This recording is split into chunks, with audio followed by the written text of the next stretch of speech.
latihanlah memanusiakan manusia. Sebelum ada atribut apapun, ingatlah kamu sedang ketemu manusia.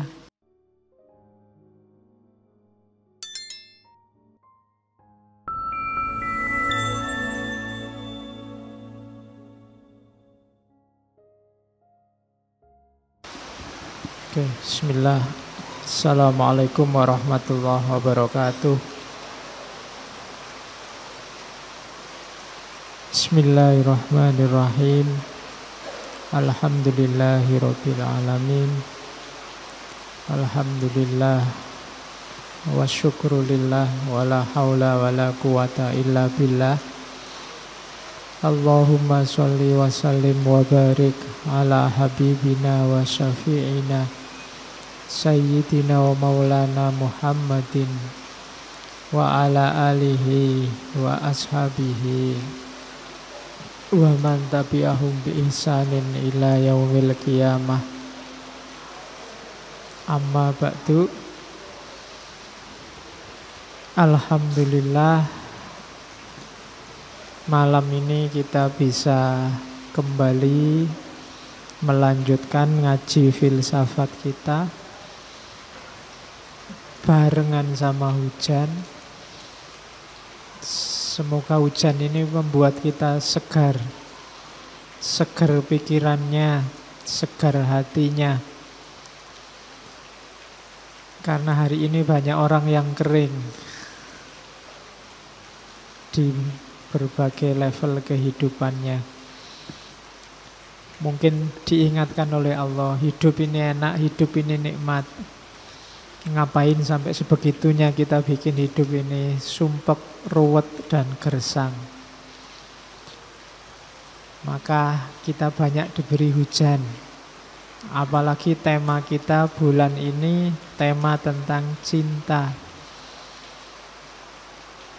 Puisi-puisi cinta yang romantis itu biasanya pakai metafor hujan. Jarang ngomong cinta-cintaan metafornya panas, itu jarang. Metafornya mesti udan, apalagi yang gerimis. Kalau udan deres itu biasanya untuk mereka yang patah hati, sambil sendirian mengenang masa lalu. Nah, sementara hujan gerimis itu untuk yang baru jatuh cinta. Oke, kalau banjir untuk yang stres. Oke, bismillah, apapun yang terjadi di sekeliling kita sepanjang masih mungkin, yuk kita tetap ngaji. Meskipun yang datang banyak, yang datang sedikit, ya tetap ngaji. Bukan karena apa-apa, karena memang kita harus ngaji. Tidak ada alasan lain-lain. Bukan karena ilmunya penting, bukan karena nanti dapat wawasan luas nanti, ya. Itu kesekian, itu efeknya saja. Yang pertama-tama tetap, ya memang kita harus ngaji. Itu saja, bagi yang sempat. Ada mungkin yang tidak sempat kesini, tadi sudah niat mau kesini kok dilala hujan. Mau nekat khawatir pilek, khawatir nanti kebasahan. Insya Allah pahalanya sama dengan yang nyampe di sini. Jadi tidak usah khawatir, apalagi nanti bisa mendengarkan rekamannya, kalau rekamannya jadi. Karena kadang-kadang direkam itu bisa tidak jadi. Itu menunjukkan betapa lemahnya kita. Wong sudah jelas-jelas ada rekamannya, direkam, tapi bisa nggak jadi. Oh, itu kan ternyata kita tidak berkuasa atas diri kita sendiri. Kadang-kadang juga yang rajin ngaji tidak lebih pinter daripada yang tidak pernah ngaji. Itu juga di luar kuasa kita. Yang penting kita diwajibkan ngaji, ya ngaji. Oke, bismillah. Kita mulai sesi bulan ini dengan tema cinta. Cuma jangan dibayangkan kita akan ngomong cinta-cinta, lawan jenis cinta-cinta romantik seperti tema-tema selama ini. Jadi Sudah terlalu sering kita ngomong orang jatuh cinta, orang pacaran di level romantik. Biar ndak lebay ngomong itu terus, maka bulan ini tema cinta kita ganti. Cinta versinya para filosof eksistensialis. Filosof eksistensialis itu para filosof yang kalau bahasa filsafatnya mendahulukan eksistensi dibandingkan esensi. Esensi itu hakikat dalam, eksistensi itu manifestasi yang di luar.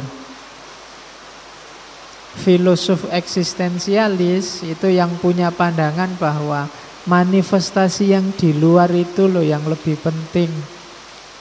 Yang di luar ini loh nanti yang membentuk bagian dalam.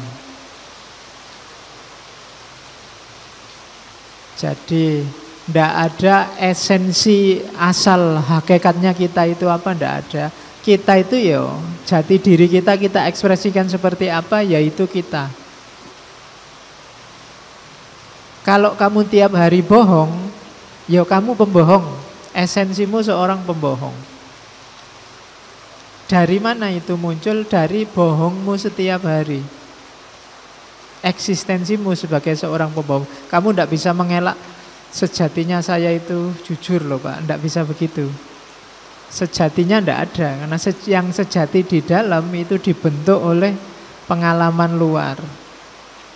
Apa yang kamu lakukan secara fisik, secara lahiriah. Makanya filsafat semacam ini disebut filsafat eksistensialisme. Jadi eksistensi kita menentukan esensi. Kalau kamu tiap hari tidak pernah mandi, kamu tidak bisa bilang sebenarnya saya cinta kebersihan loh Pak. Tidak bisa. Eksistensimu menunjukkan kamu tidak cinta sama kebersihan. Wong kamu males mandi. Nah, itu namanya eksistensialisme. Lawannya esensialisme. Itu banyak filosof-filosof yang punya pandangan esensialis bahwa manusia itu punya hakikat. Kalau keluarnya kok beda dengan hakikatnya, itu berarti ada penyimpangan-penyimpangan. Fitrahnya kita itu saling menyayangi. Kok malah tawuran, itu pasti ada penyimpangan dari fitrah. Nah, itu aliran esensialis. Tapi kalau eksistensialis, tidak ada fitrah asal itu. Kalau kita tiap hari tawuran, gegeran, ya seperti itu kita membentuk diri kita. Nah, itu eksistensialis. Nah, dulu pernah kita ngomong 1 bulan, mungkin ngomong Heidegger, ngomong Sartre, sampai Iqbal segala. Filsafat eksistensialisme. Silahkan didengarkan lagi rekamannya. Malam ini kita angkat tokoh yang belum pernah kita bahas, Gabriel Marcel. Ya, Gabriel itu mungkin lidahnya orang kalau pakai lidah Arab itu Jibril. Dari sana jadi Gabriel. Kalau Marcel saya tidak tahu apa. Kalau pakai lidah Arab mungkin pakai Merkel apa-apa karena huruf Arab tidak ada C. A, B, C, D, E ya tidak ada, alif, ba, jim. Iya. Jadi tidak ada huruf J, tidak ada huruf G, tidak ada. Gabriel Marcel ini filosof Perancis, dikenal sebagai filosof eksistensialis pertama, tandingannya Sartre. Kalau Sartre itu eksistensialis yang ateis. Kalau Gabriel Marcel ini teis. Dia percaya Tuhan. Orang tuanya Yahudi, bapaknya kemudian jadi agnostik, ibunya kemudian pindah ke Protestan. Dia sendiri nanti belakangan masuk Katolik. Nah, enak. Bhinneka Tunggal Ika, agama apa-apa masuk. Tapi secara umum beliau termasuk eksistensialis yang percaya Tuhan. Jadi filosof itu ya nggak perlu harus mesti sesat, mesti enggak. Ada juga filosof-filosof bahkan barat eksistensialis yang juga percaya Tuhan.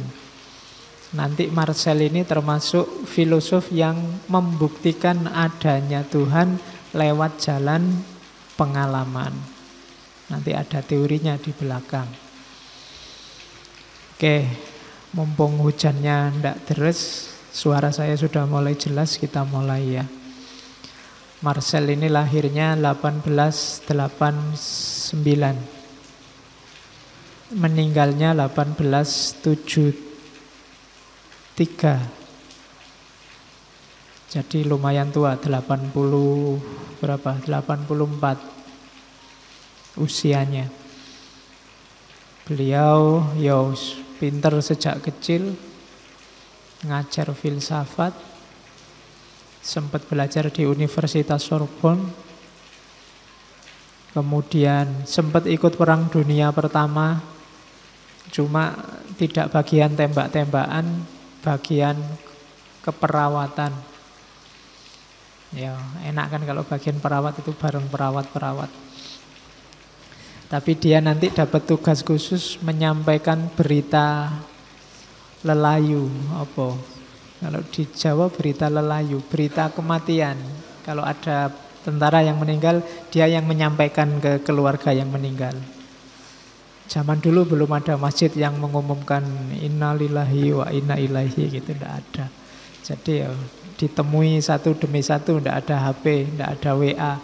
Kalau sekarang kan cukup di WA, orang seluruh grup innalillahi semua. Padahal yang meninggal tidak ikut grup itu. Kelakuan kita kan begitu sekarang. Tidak usah takziah, yang penting cuma ngirim ucapan. Ngajinya juga yang ngaji sekarang, aktivitas keagamaan kita kan ada di sini semua sekarang. Ngaji ya di HP, jadwal sholat ya di HP, ngobrol ya di HP, ngomong jelek juga di HP. Hati-hati dengan makhluk yang namanya HP. Apalagi sekarang mulai berkembang artificial intelligence, intelijensi artifisial. Itu lama-lama peran kita sebagai manusia habis, digantikan oleh mesin. Padahal sekarang kamu nyari kerjaan susah, tapi besok semakin tidak banyak pekerjaan ketika dunia yang namanya artificial intelligence ini semakin berkembang. Karena nanti banyak mesin-mesin, banyak robot-robot yang bisa memainkan fungsi persis kayak manusia. Dan secara lebih eksak, pasti secara lebih pas dengan yang diinginkan oleh yang dimiliki. Kalau manusia kan bisa bantah, kalau robot kan enggak, kecuali listriknya mati atau baterainya habis. Jadi yang di film-film itu, yang dunia dikuasai robot, bisa jadi pada saatnya begitu. Bisa jadi mungkin besok orang punya anak manusia beneran itu males, bikin aja robot. Lebih mudah diatur. Oke. Dan itu diantara yang digelisahkan oleh Gabriel Marcel. Dia membaca ada namanya The Broken World. Dunia kita sekarang sudah hancur, sudah pecah. Kenapa dunia ini broken? Karena manusia sudah tidak lagi kita lihat sebagai manusia. Hubungan antar manusia itu tidak ada, katanya Gabriel Marcel, di era teknologi modern. Yang ada hubungan antar fungsi. Kalau saya ngomong di hadapanmu sekarang, itu mungkin yang main bukan manusia saya dengan manusia kamu, tapi yang main adalah fungsi ustadz dan fungsi murid. Aku melihatmu jadi muridku, kamu melihatku jadi gurumu. Yang dilihat fungsinya. Kalau kamu ke warung, kamu tidak ketemu manusia, kamu sedang ketemu SPG-nya, kamu sedang ketemu waitress-nya, dan kamu memposisikan dirimu sebagai pembelinya. Jadi bermain fungsi. Ini bagi Gabriel Marcel, ini problem besar. Istilahnya beliau, the broken world. Manusia tidak dilihat sebagai manusia yang otonom. Bahkan sama orang tuamu mungkin kamu juga lebih melihat fungsinya. Apa gunanya orang tua buat kamu? Tidak kamu manusiakan beliau sebagai manusia yang punya hasrat, keinginan, cita-cita, punya mentalitas, punya rohaniyah, punya kebutuhan apa enggak. Kita selalu melihat orang dari fungsinya. Kamu melihat Jokowi hanya dia sebagai presiden, atau dia sebagai yang kamu kasih amandat untuk memimpin Indonesia. Di luar itu kamu tidak pernah peduli. Dan relasi semacam ini loh yang sekarang terjadi di sekeliling kita. Bahkan kamu lihat lawan jenis pun kamu kan melihat fungsinya. Apa yang bisa dia berikan untukku? Kesenangan apa kira-kira dari dia buatku? Jadi manusia dengan manusia yang lain itu ndak pernah kena basa Jawane orang nate nguwongke. Tidak memposisikan orang lain sebagai manusia, tapi fungsi. Itulah yang disebut the broken world. Kita kerjanya persis mesin. Apa yang dimainkan oleh komponen mesin itu di sini. Di kos-kosan kita dilihat sebagai anak kos. Pak kosmu melihatmu sebagai anak kos, dan kamu melihat Pak kos sebagai bapak kos. Mungkin sering ngawasi, sering ngecek kamu ngapain, kamu ngerusak maku-maku apa enggak. Pokoknya dilihatnya di level itu. Enggak pernah dimanusiakan. Apalagi nanti peradaban materi. Enggak cuma fungsi manusia yang dilihat, fungsi materinya.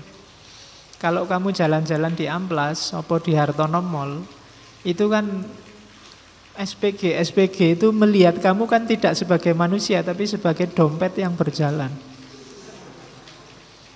Ya kan, kira-kira nggo duit piro ya, nek wajah ngono-ngono iku wis mesti ndak nggo duit, mesti kamu ndak disapa, ndak disenyumi sama sekali nek wajah kayak kalian.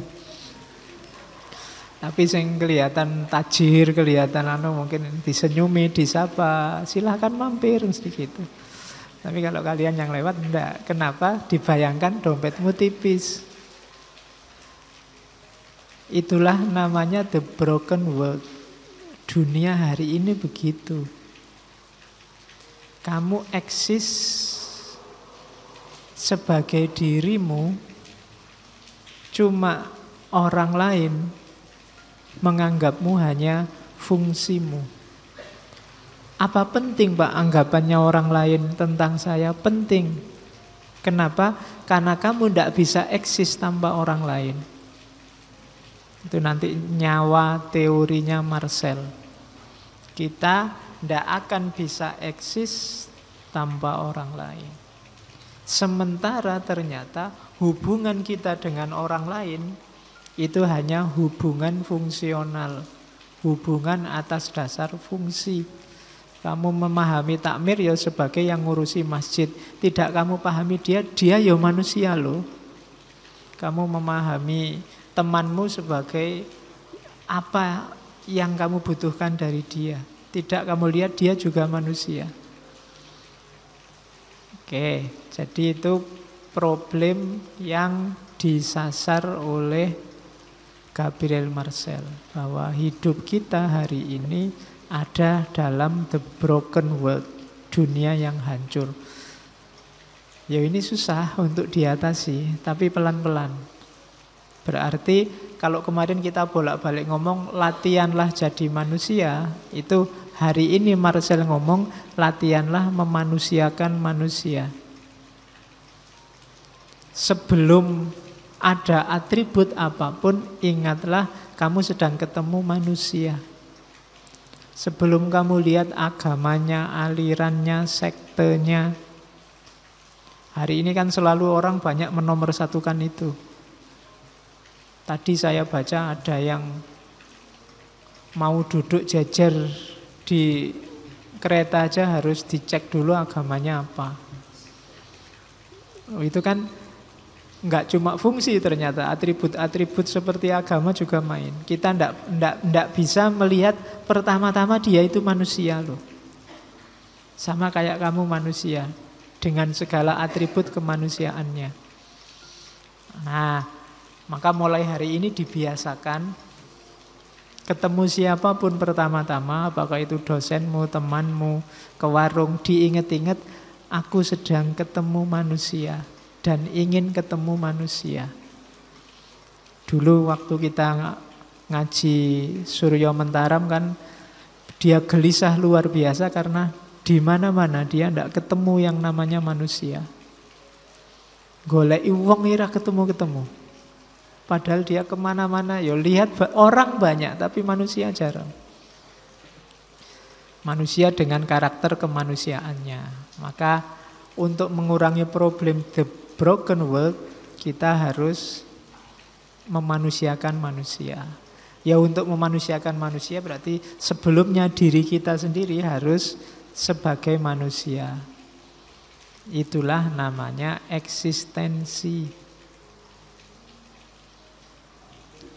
Jadi eksistensi itu apa sih? Manusia yang eksis itu apa sih?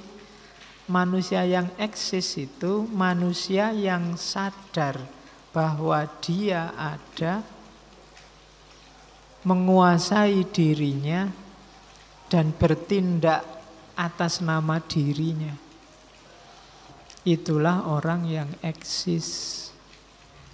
Ini nyawa teorinya eksistensialisme. Istilahnya kesadaran eksistensial, kedirian eksistensial. Jadi eksis itu bukan berarti kamu terkenal. Sekarang eksis itu kan definisinya terkenal. Followerku sudah sekian ribu, itu kan kamu merasa wah berarti aku eksis. Ndak itu. Kadang-kadang untuk eksis kamu malah pencitraan. Aslinya ndak begitu, dibikin begitu. Itu namanya kan pencitraan. Dalam rangka apa? Followernya banyak, diikuti banyak orang, dan kamu merasa eksis, padahal tidak. Eksis itu kamu yang sadar siapa dirimu, kemudian kamu mengontrol dirimu secara penuh, dan kamu bertindak sesuai keputusan dirimu sendiri, hasil keputusanmu sendiri. Itu namanya eksis.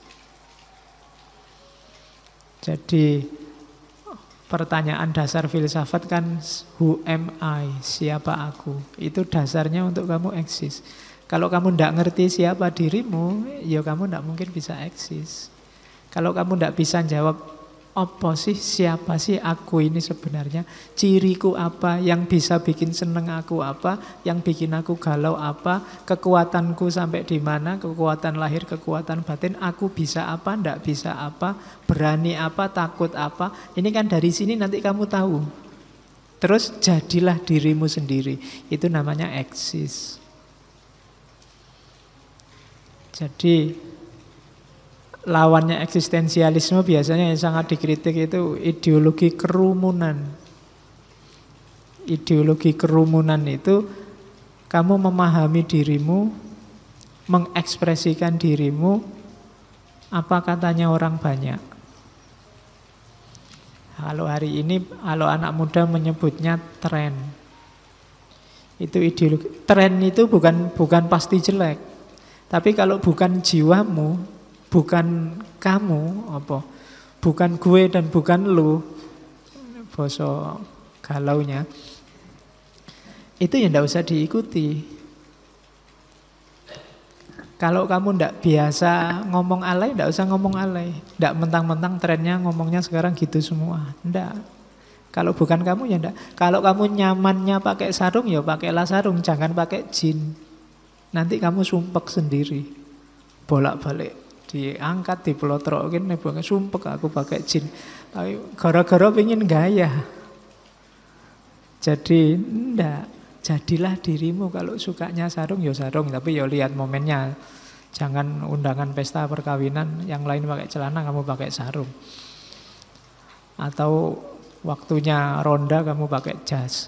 Saya nyamannya pakai jas ya Pak, enggak begitu. Ya lihat situasinya, sesuai kata hatimu.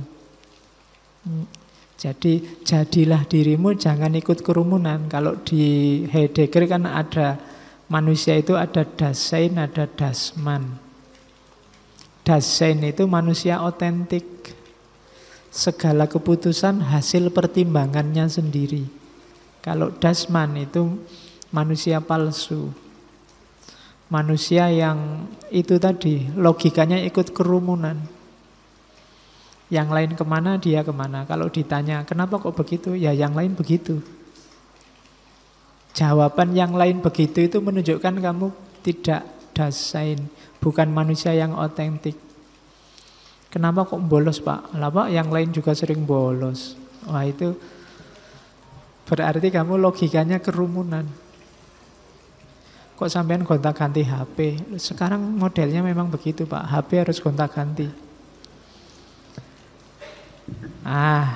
Eksistensi itu kuncinya sadar diri, kemudian implementasi diri sesuai keputusan sendiri. Itulah nanti yang menentukan kita ini berada atau tidak berada. Oke. Terus jangan tertipu oleh fisik dalam hal eksistensi, mewujudkan keinginan eksistensimu. Jadi kenapa jangan tertipu oleh fisik? Banyak orang menganggap parameternya eksistensi itu fisik. Tidak selalu begitu. Kayak tadi misalnya kamu pakai bahasa galau, terus wah kamu tidak eksis sebagai dirimu. Lu tidak. Bahasa alay, bahasa galau tadi memang kamu sedang galau dan sedang ingin ngomong alay dan kamu bisa eksis begitu. Jangan dilihat sarungnya. Yang lain sarungan, sekarang kamu ikut sarungan. Loh enggak, saya memang ingin sarungan. Yang lain sarungan, saya terinspirasi, tak pikir-pikir memang cocoknya pakai sarung ya. Kalau pakai celana itu enggak bebas. Kalau pakai sarung, wah cepet ke kamar mandi tinggal diangkat selesai. Kalau mau ngapa-ngapain, nah, berarti saya itu pakai sarung. Yang lain sudah duluan pakai sarung, tapi sekarang kamu pakai sarung, itu keputusanmu.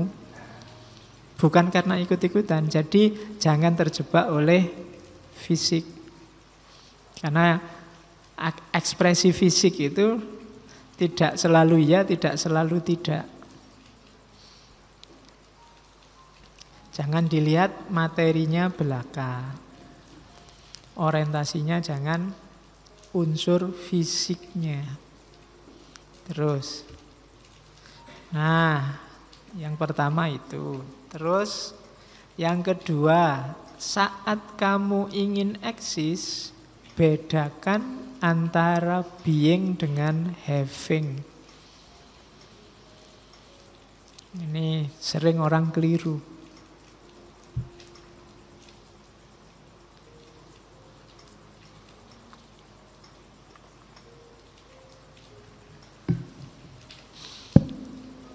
Punya harta dan watak kaya. Punya harta itu having. Tapi kaya, watak kaya, mental merasa cukup itu being. Rajin ke masjid dan soleh. Kelihatan tiap hari ke masjid itu having. Tapi soleh itu being. Jadi kalau kamu ingin, ada orang banyak ilmu dengan cerdas. Cerdas itu being, banyak ilmu itu having. Ada orang cerdas yang ilmunya sedikit, wong tidak pernah belajar. Ada orang ilmunya banyak,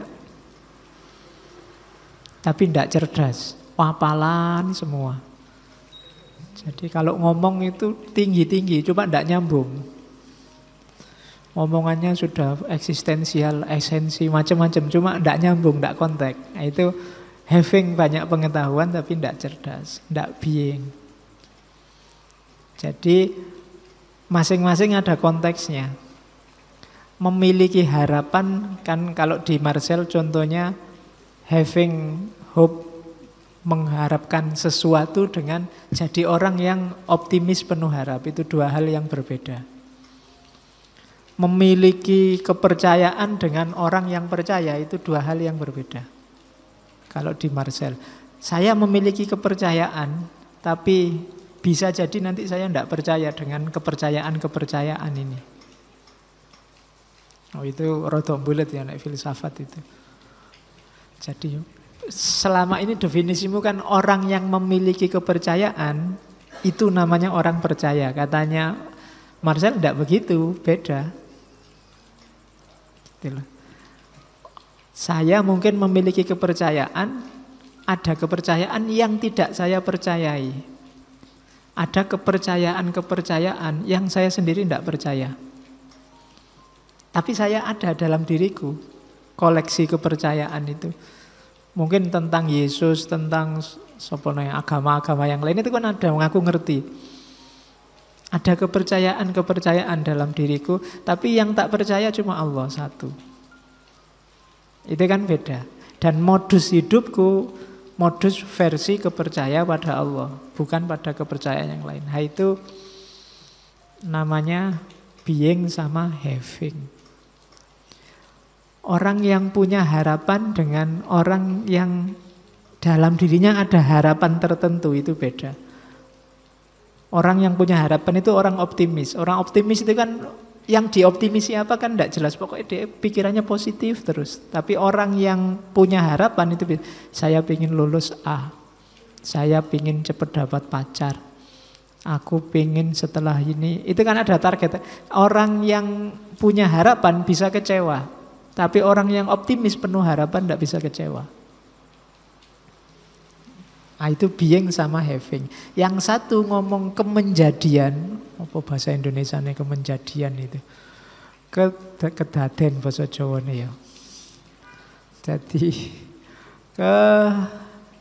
ya menjadi. Kalau having memiliki. Jadi being ada dan having. Nah, cuma being menjadi sesuatu, menjadi adanya sesuatu, itu perilaku jiwa. Kalau having itu berjarak dari jiwa, biasanya ada objeknya. Kalau being, objeknya diri kita sendiri. Optimis, percaya, itu kan diriku sendiri. Tapi kalau tadi percaya tentang apa yang aku percaya, itu keluar dari diriku. Jadi perhatikan, eksis itu being. Jadi menjadi sesuatu. Jadi tidak hanya koleksi ilmu, tapi perilakumu adalah perilaku orang berilmu. Perilaku seorang berilmu, ilmu pelakone kanthi laku, itu being. Bukan sekedar having. Kayak kalian kan ngerti banyak sekali kebaikan di kepalamu, tapi yang jalan paling berapa? Yang jalan itu being. Yang hanya jadi koleksi di kepalamu itu having. Kamu ngerti lah kalau puasa sunnah Senin Kemis itu bagus. Kamu ngerti sholat tahajud itu bagus. Kamu ngerti rajin ngaji itu bagus. Selalu zikir itu bagus. Kamu tahu koleksi ini lengkap di kepalamu. Kalau ditulis bisa berjilid-jilid. Cuma yang kamu jalankan hanya beberapa. Atau jangan-jangan tidak semua. Pokoknya sembahyang 5 waktu itu pun kadang bolong-bolong, Pak.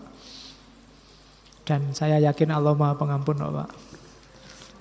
Mentalmu kan begitu. Loh, beingmu berarti being yang semacam itu. Itu being. Meskipun havingmu banyak. Sama kayak koleksi teman cakep banyak. Cuma yang srek di hati cuma satu itu. Yang being yang satu ini. Yang lain cuma koleksi. having. Nah, sing pacare oke itu saya nggak yakin jatuh cinta semuanya satu-satu, paling itu sifatnya having. Gue koleksi lumayan, ada yang model gini, ada yang model gitu, ada yang model gini dan seterusnya. Nah, itu being sama having. Maka kalau ada yang bilang saya sudah punya pacar, itu menunjukkan baru having, bukan being. Beda dengan saya jatuh cinta. Jatuh cinta itu being. Tapi kalau punya pacar itu having. Memiliki. Nah, manusia, ini kalau ngomong eksistensialisme masuknya ke sini. I'm not only have a body, I am this body. Bedakan I have a body, saya punya tubuh yang eksis sekarang dengan aku itu ya tubuh yang eksis sekarang ini. Yang pertama itu having. Kalau having itu bodinya ini jadi objek pikiranku. Tapi kalau being, ya aku mikir ini diriku. Oh, itu pintere filosof ya, barang simpel jadi ruwet. Jadi yang disebut aku itu ya ini, tubuh ini.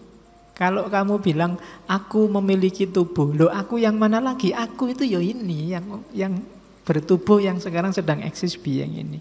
Meskipun saya bisa ngambil jarak dari aku sendiri, mikir tentang aku. Bingung ya kakean aku. Jadi siapa aku? Ya ini gampang-gampang tak tunjuk ini kan. Nah, yang sedang mikir ini, yang ada tubuhnya ini. Aku itu ya ini. Tapi bisa juga aku ngambil jarak dari diriku, mikir tentang aku seolah-olah bukan aku yang mikir, sebagai orang lain. Watakku itu mudah ngantuk, apalagi kalau nggak ada kopi. Kemudian udah lah, ini kan aku yang membaca diriku, ngambil jarak dari diriku. Jadi itu ya bisa, itu having. Diriku jadi objek. Jadi kita sering ngomong aku ini. Kalau bahasa Jawa ini awakku, awakmu itu kan. Awakku ini. Emangnya dirimu itu cuma awak saja kan, tidak ada kepalanya, ada kakinya. I am not only have a body, tapi I am this body. Yos kabeh ini diriku, termasuk sak body-bodinya. Itulah eksis. Jadi tidak sekedar having, tapi being. Pelan-pelan nanti nyampe ke cinta.